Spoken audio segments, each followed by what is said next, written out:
Prag. Die goldene. Eine tolle Stadt mit tollen Menschen und tollem Bier. Manche würden dieses Prag am liebsten für sich behalten. Wollt ihr, dass noch mehr Touristen hier in den Park kommen? Eigentlich nicht, aber was soll's? Ein bisschen Platz ist ja noch. Und geht's im Zentrum eigentlich auch bezahlbar? Als Studentin muss man im Zentrum schon wissen, wo man hingehen kann. Mein letzter Sommer hier, hinreisend in ein etwas anderes Prag. Das hier war meine Lieblingsschaltposition in Prag. Der Blick auf die Prager Burg und der Blick auf die Karlsbrücke. Jetzt verlasse ich Prag, ich muss zurück nach Deutschland, also kann ich jetzt auch meine Geheimtipps verraten. Und ihr dürft meine Geheimtipps haben.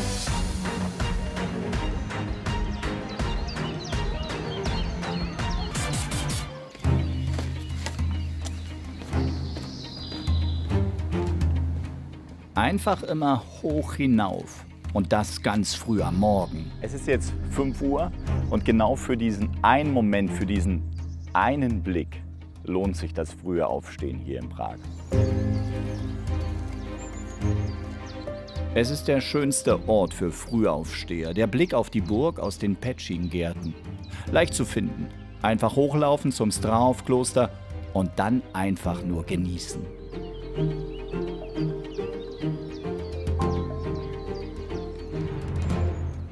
Dann schnell wieder runter zur Moldau auf die Karlsbrücke und weiter genießen.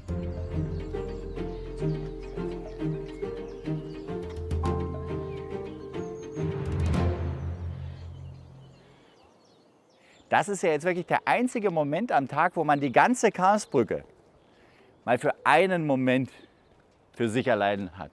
Am Nachmittag wird das hier garantiert nicht mehr funktionieren. Diese Brücke verbindet die Altstadt mit der Kleinseite. Es ist das Wahrzeichen der Stadt und der Touri-Hotspot schlechthin. Gleich neben der Brücke der Kleinseitner Ring. Hier fährt eine ganz besondere Straßenbahnlinie durch. Es ist die Linie in die Seele der Stadt. Und ihr müsst euch jetzt für den ganzen Tag nur die 22 merken.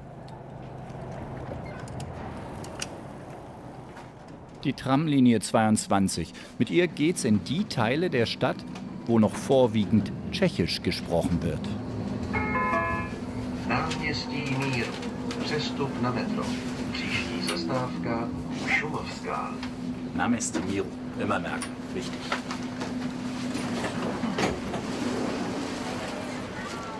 Und hier beginnt mein Prag. Náměstí Míru, der Platz des Friedens. Er trennt so das touristische Prag da unten mit Karlsbrücke und Altstädter Ring und Vinohrady, die königlichen Weinberge.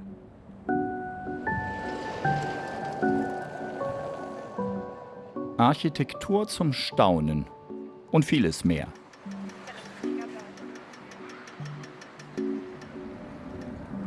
Viele, die das erste Mal nach Prag kommen, fragen mich dann, wo müssen wir denn Geld tauschen?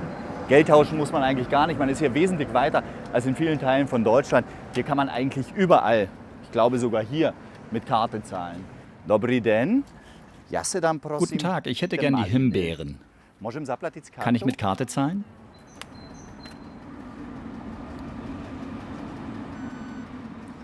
Und fertig. Wir sind schon viel gelaufen an diesem Morgen. Zeit für ein Bäckereifrühstück, wie es auch die Tschechen in Vinohrady genießen. Man könnte jetzt im Antonino Pekarství auch draußen sitzen, aber versprochen, drin ist wirklich auch im Sommer wesentlich schöner.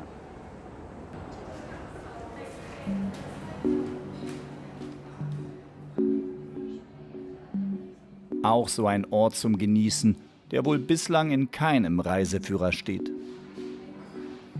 Schon in der Ersten Republik trafen sich die Prager hier im Café Republika. Heute knüpft Antonino Pekarství an diese Tradition an. Wir sind jetzt hier seit einem Jahr. Wir hatten gerade im Mai das einjährige Jubiläum. Und was war vorher hier? Hier war das Haus der christlichen Jugend und genau hier war eine Kantine. Okay, und hier die Gemälde, die sind bestimmt noch original. Ja, das wurde 2 Jahre lang restauriert.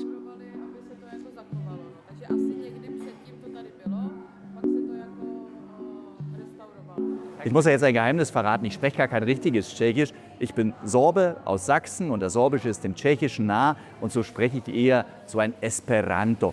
Aber Sie verstehen mein Tschechisch, oder? Sie sprechen ganz wunderbar Tschechisch. Und das Schöne ist, man hört um einen herum hier keine Touristen, man hört fast nur Tschechisch, weil hier trifft sich Vinohrady zum Frühstück.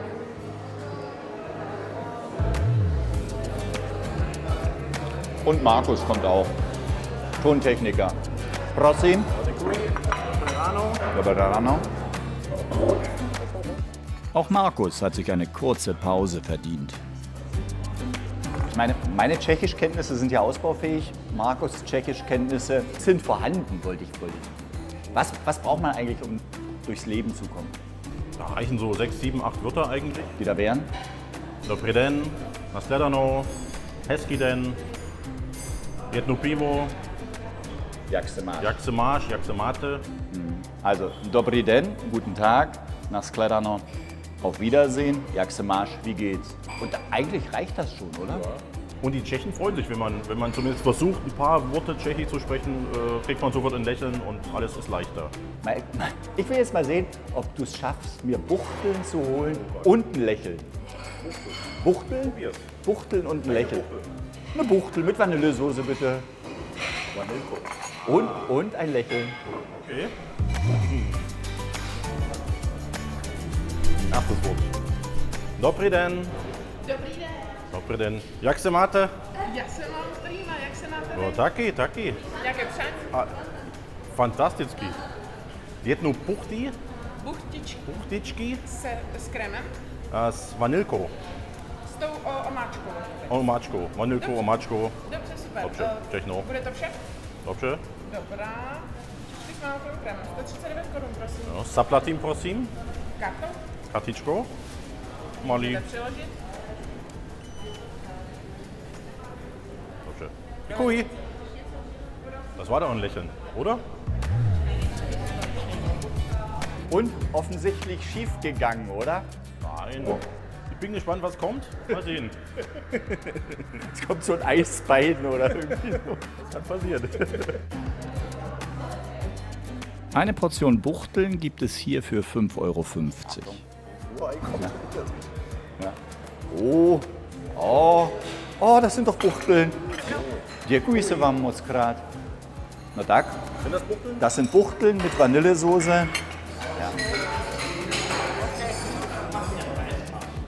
Satt gegessen und zurück auf dem Name Stimiro, dem Platz des Friedens, treffe ich eine alte Bekannte. Helena Schulzowa pendelt als Comedian und Influencerin zwischen Berlin und Prag. Helena, jetzt mache ich mal das, was du eigentlich hauptberuflich machst. Und ich drehe jetzt ein Video mit dir zusammen. Ja, okay, mach das. Helena Schulzowa spricht eigentlich sonst mit dem Internet über Prag, jetzt spricht sie mit mir über Prag. Ja, hallo. Helena, dein schönster Ort in Prag, welcher ist das? Das ist hier, also dieser Platz, Friedensplatz, namens Stimiro, im 2. Bezirk. Es ist wunderschön hier. Du hast hier diese wunderschöne Kirche und diese wunderschöne Architektur. Aber frag mich bitte nicht, also was für eine Architektur es ist. Also ich bin keine Expertin für sowas. Aber ich liebe es hier. Hier kannst du bequem sitzen, die Sonne genießen, manchmal, in Prag nicht so oft. Und außerdem haben wir hier eine wunderschöne Bude, wo man das beste Eis der Welt essen kann. Ich glaube, sag mal, ich könnte auch Influencer, oder? Du bist, also ich habe jetzt hier auf... Warte mal, jetzt kommt es. Du hast es nicht aufgenommen.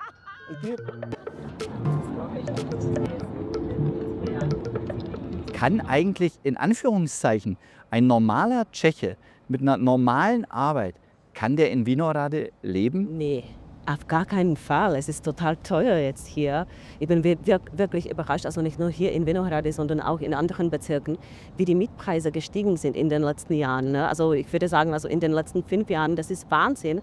Und hier in Vinohrady, das kostet fast wie in München. Aber der Unterschied dazwischen, wie viel du in München verdienst und wie viel du in Prag verdienst, der Unterschied ist immer noch ziemlich groß. Ne? Na gut, es hängt natürlich auch damit zusammen, dass viele Tschechen hier Wohnungen besitzen und deswegen auch nicht Ja, genau, historisch. Ne? Also, dass wir es noch in den 90er Jahren ziemlich günstig gekauft haben oder geerbt haben. Aber jetzt, das ist Wahnsinn.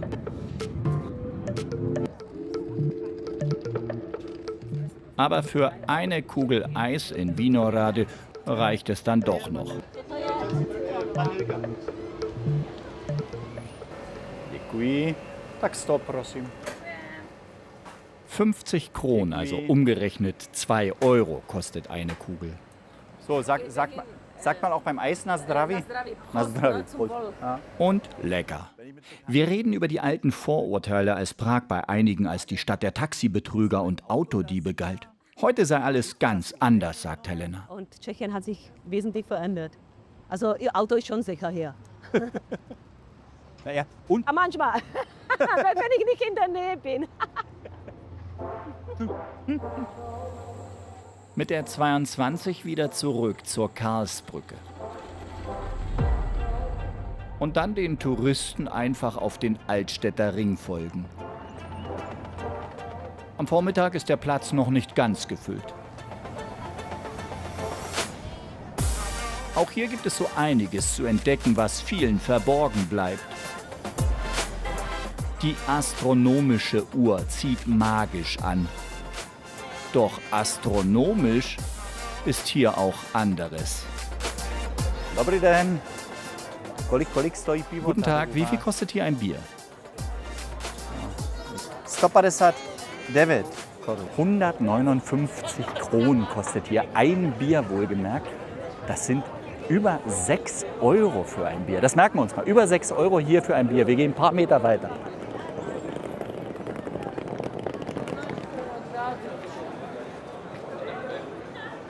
Wir verlassen jetzt einfach mal den Bereich, wo das Bier 159 Kronen kostet. Gehen einfach mal durch diesen Bogen durch und gehen hier rein ins Skautské Institut na Staromáku. Kavárna, Café, da kann nichts schief gehen.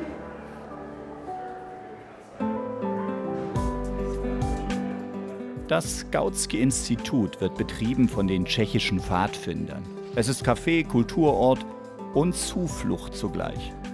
Ein Stück Prag für die Prager. Chceme jenom jednu vodu. Jo, prosím. A kolik stojí u vás? Wie viel kostet hier ein Bier? A kolik stojí 12? Wie viel kostet das 12er? Ja. 78 Kronen. Das heißt, hier kostet das Bier nur 3 Euro. Aber ich will ein Wasser. A kolik stojí voda? Ja. Und das Wasser, und das Wasser ist umsonst. Packst du dann vodu. Super, děkuji se vám. Das nächste Mal trinke ich hier etwas anderes, versprochen. Diesmal genieße ich hier am Vormittag nur dieses eine Wasser. Wasser umsonst und dann auch mit einem viel besseren Blick.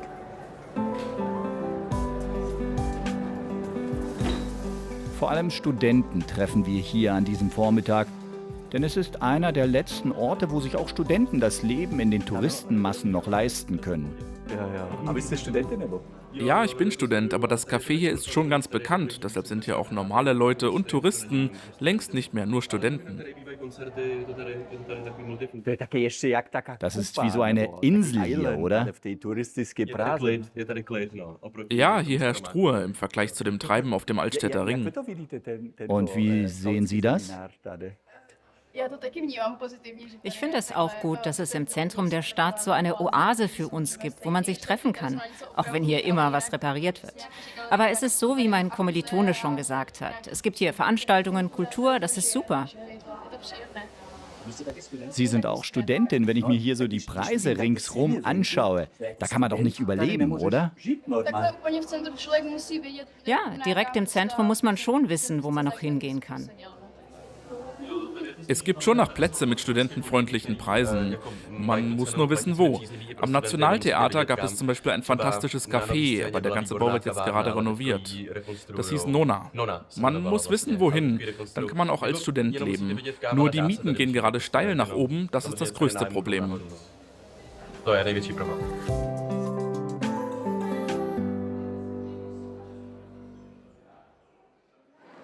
Vor dem Skautske-Institut auf dem Altstädter Ring treffe ich meinen Kollegen Thomas Kirschner. Studierter Historiker, der selbst hier noch Geschichte findet, die nicht jedem bekannt ist. Schauen sich die meisten Touristen die Rathausuhr mit ihren Aposteln von unten an, kennt Thomas einen ganz anderen, besonderen Blick. Einfach rein ins Rathaus, Führung für 20 € buchen, 2 Stockwerke hoch und man sieht alle.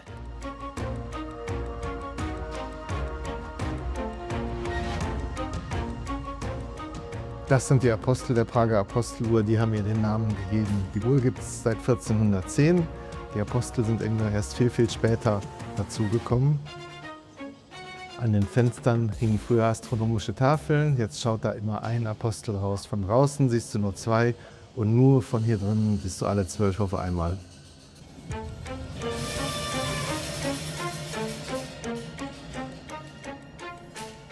Und man sagt, das ist Prags berühmteste und meist fotografierte Männergruppe. Und nur von hier siehst du sie auf einen Blick.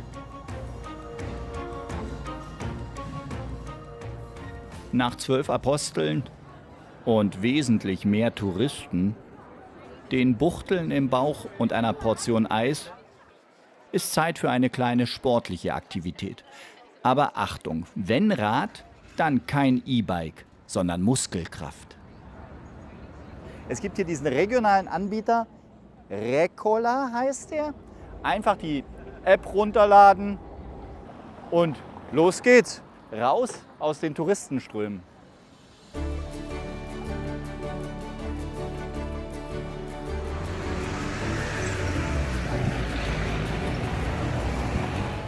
€4 kostet die Miete pro Stunde. Einen Stadtplan braucht man nicht.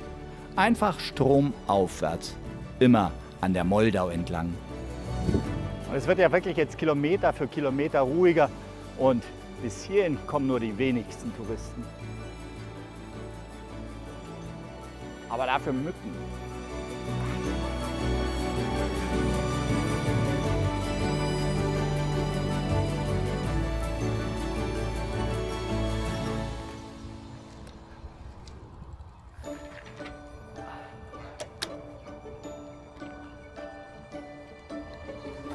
So, und hier ist es dann endlich soweit. Der Sound der Stadt liegt hinter uns. Und wenn man jetzt ganz genau zuhört, ganz genau, hört man es, oder? Wenn man hier am Ufer steht, hört man sie fast von allein. Die berühmte Moldau von Bedřich Smetana.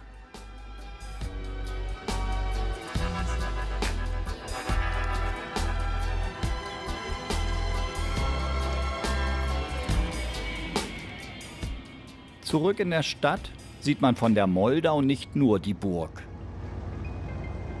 Man muss einfach weg von den Touristenströmen und Prag so richtig entdecken zu können. Und unser nächster Weg führt da hoch. Da oben ist unser nächstes Ziel. Das Metronom. Hier oben stand einmal die größte Stalin-Statue der Welt. Der gigantische Sockel ist bis heute erhalten, dient jetzt als Ort zum Entspannen, vor allem für die Bewohner des Stadtteils Letna. Und auch dieser Stadtteil hat so einige Geheimnisse zu bieten. Man muss einfach nur mit offenen Augen unterwegs sein. Kunst im Stadtteil Letna, würde ich jetzt sagen. Allersteine, pusten, freuen, behalten oder neu auslegen. 29,25. Na, den nehme ich mal mit, lege ich mal irgendwo anders aus. Ihr könnt ihn dann suchen. Prag hat große Museen und Ausstellungen, die alle besuchen. Und dann gibt es dieses Atelier, das kaum jemand findet. Aber auch hier freut man sich über Neugierige. Das Atelier des fröhlichen Schaffens fördert Künstler, die geistig beeinträchtigt sind. Falls unsere Gemälde Ihr Interesse geweckt haben, besuchen Sie uns. A to děláme. Was machen wir jetzt? Gucken. Danke. Karel. Ciao. Hier malen Dasha und ihre Freunde.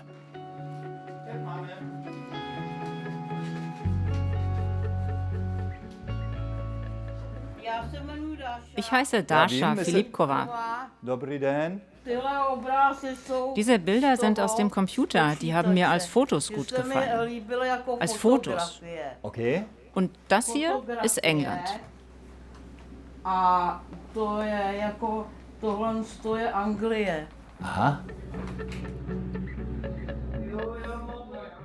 Das Atelier ist ein wirklicher Geheimtipp, denn Touristen kommen hierhin kaum. Dabei empfängt man jeden hier mit offenen Armen. Und Sprachbarrieren sollten auch kein Problem sein.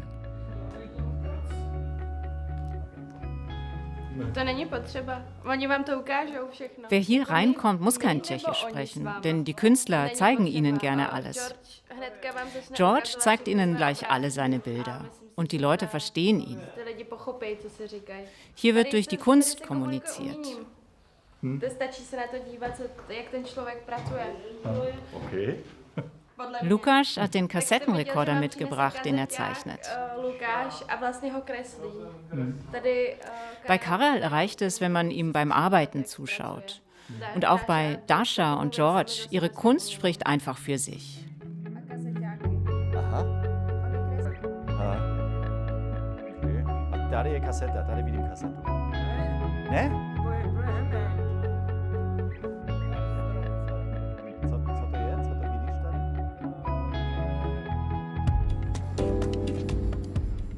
Tontechniker Markus liebt in Prag eine ganz andere Kunst. In jeder freien Minute stöbert er in Musikläden herum. Prag ist nicht nur eine Stadt der schönen Bilder, sondern auch eine Stadt des guten Sounds. Ja, in Prag kann man vor allen Dingen in der alternativen Musikszene viel erleben. Von Jazz über elektronische Musik bis hin zu Neoklassik. Und man kann für 10, 15, 20 Euro in einem tollen Club spannende Konzerte erleben.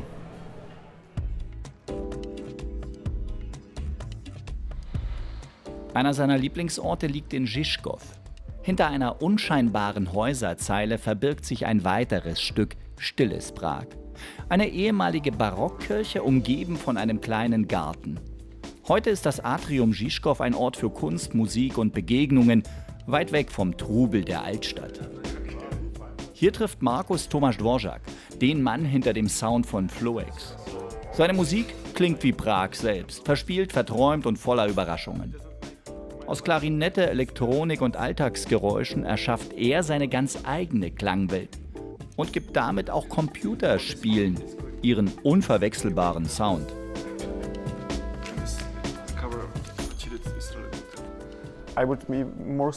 Ich würde mal für uns Künstler insgesamt sprechen. Ich glaube, Prag ist ein toller Platz fürs Leben. Es ist nicht so eine Megacity wie Berlin zum Beispiel, da wo alle hinwollen. Und es gibt einen Riesendruck, auch auf die Preise. Berlin ist vielleicht ein absoluter Knotenpunkt, aber man hat da keinen Freiraum mehr für die Arbeit. Hier in Prag gefällt mir, dass die Stadt ein interessantes Zentrum für viele Strömungen ist, aber dass sie noch nicht verrückt überteuert ist. Es gibt eine gute Lebensqualität hier. Ich glaube, Prag hat da eine gute Balance. Und natürlich gibt es auch gute Clubs und so.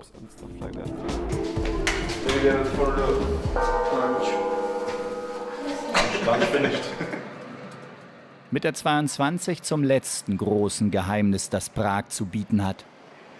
Dem Geschmack des tschechischen Bieres. Die Ulice Koruni vom Náměstí hoch. Hier kann man dann auch am Abend kneipentechnisch nichts falsch machen. Zurück in meinem Viertel, in Vinohrady. Vom Náměstí den Berg hinauf gibt es kulinarisch so einiges zu entdecken. Böhmische Küche für um die 15 Euro, kleine Cafés und natürlich Bier. Doch warum schmeckt tschechisches Bier eigentlich so gut? In Deutschland heißt es ja, ein gutes Bier zapft man in 7 Minuten. Völliger Schwachsinn, sagt Lubosch, ein gutes Bier, das trinkt man in 7 Minuten. Dann würde er hier 7 Minuten lang durchzapfen, da wäre hier der Saal leer. In Tschechien, der Geschmack des tschechischen Bieres, der kommt nämlich auch durch die besondere Form des Zapfens.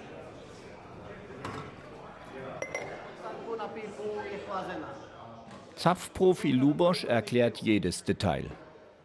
Es beginnt mit der Temperatur des Glases. Mit genau 7 Grad werden die gewaschenen Gläser gekühlt, bevor das Bier hereinkommt.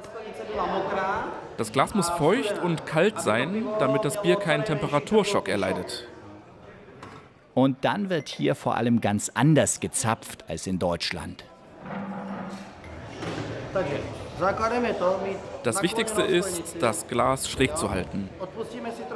Wir lassen ein bisschen Schaum raus, halten das Glas unter den Zapfhahn und öffnen ein kleines Stück.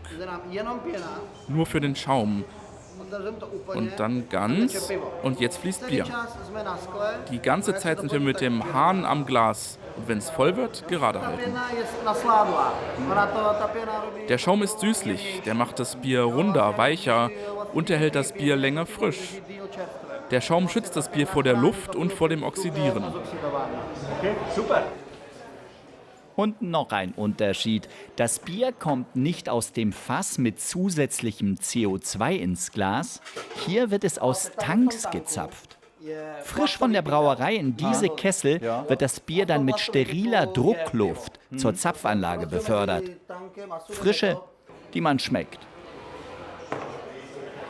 Na zdraví.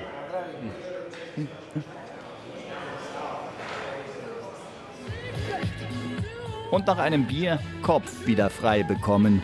Zurück an die frische Luft.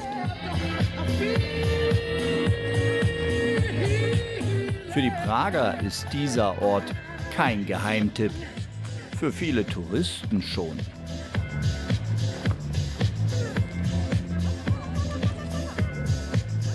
In den Park Rigorowe Sady geht man nicht zum Sightseeing. Hier bist du selber das Ausstellungsstück. Sehen und gesehen werden. Es ist nicht so touristisch hier wie in der Innenstadt, aber genauso schön. Rigorowe Sady? Du siehst es ja selber. Hier sind jede Menge Leute. Wir haben ein Bistro hier gleich um die Ecke und die Leute kommen sehr gerne hierher. Ein idealer Platz, um andere etwas finden zu lassen, was man selbst gefunden hat. Und der aufmerksame Zuschauer kann sich sicher noch an diesen Allerstein erinnern mit der Schnecke drauf.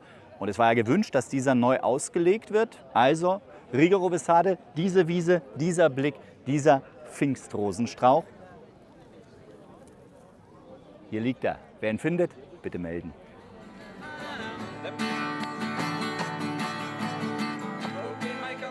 Warum Prag auch die goldene Stadt genannt wird?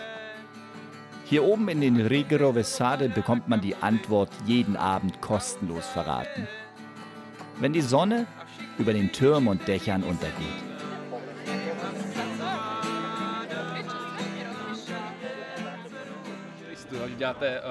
Macht ihr eine Reportage über Prag? Wollt ihr, dass noch mehr Touristen in den Park kommen? Eigentlich nicht. Aber was soll's, ein bisschen Platz ist ja noch.